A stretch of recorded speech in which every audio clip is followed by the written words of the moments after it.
ఓ నెల విద్యుత్ బిల్లు 30,750 అయిందట. బెంబేలు ఎత్తిపోతుందని వినియోగదారుడు. చంద్రబాబు సీఎం అయ్యాక కరెంటు బిల్లు మోతకు ఇదో నిదర్శనం. కర్నూలులోని అజీముద్దీన్ నగర్ చెందిన ఉస్మాన్ పాషా అట. ఇంటికి 3 నెలలుగా వస్తున్న విద్యుత్ బిల్లులను పరిశీలిస్తే నివ్వెరపోవాల్సిందే.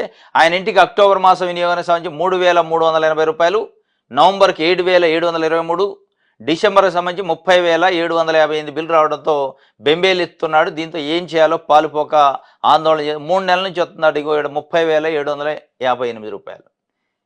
ఏం మీటర్లు అయ్యి? స్మార్ట్ మీటర్లు.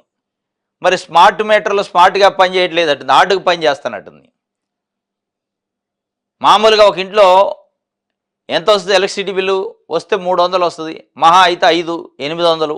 కానీ వేలల్లో వచ్చింది. 3,380 అక్టోబర్లో, నవంబర్లో 7,723, ఇప్పుడు డిసెంబర్ బిల్ జనవరిలో వస్తుంది కదా, 30,758 రూపాయలు. మరి ఇది ఏ రకంగా పనిచేస్తున్నాయి స్మార్ట్ మీటర్లు? ఇప్పటికే అసలు కరెంటు బిల్లుల మోత 15,000 రూపాయల దాకా ప్రజలపైన ఆర్థిక భారం వేసి ఉండి చంద్రబాబు నాయుడు గారు వచ్చిన తర్వాత నేను గెలిస్తే కరెంటు బిల్లులు పెంచడం ఉండదు, వీలుంటే ఇంకా తగ్గిస్తా అన్నాడు.